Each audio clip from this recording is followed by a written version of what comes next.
Kamusta sa inyong lahat? Ngayong araw ipapaliwanag ko kung paano ko ba nalaman ang buong kasaysayan ni General Pio de Pilar, ang kaisang-isang bayani sa lungsod ng Makati. Nalaman ko according sa research ko na may isang barangay na pinalanan sa kanya bilang pagpaparangal sa kanyang sakripisyo at pagmamahal sa bayan.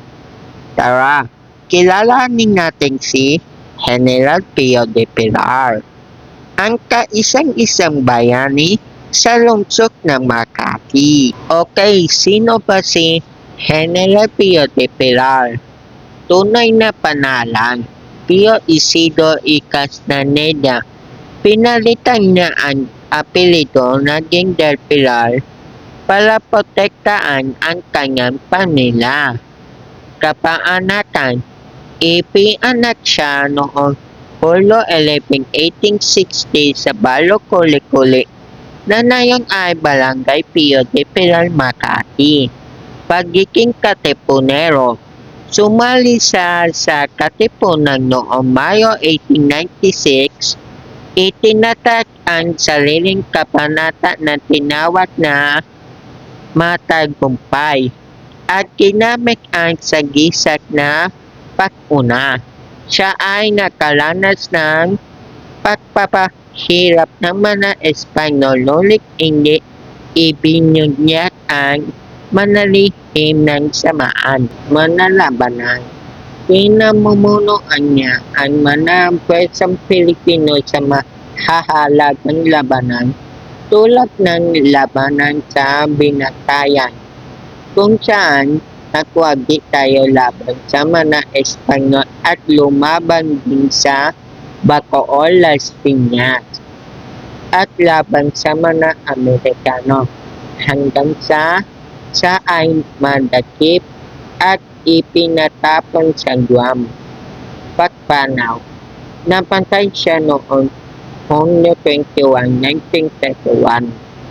By the way, ito pala ay makikita nyo din dito sa website ng Makati at sa Barangay Pio de Pilar.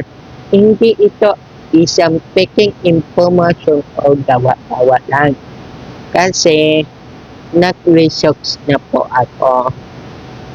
Ni-research ko talaga ang lahat ng impormasyon patungkol sa kanya, sa labanan, sa barangay.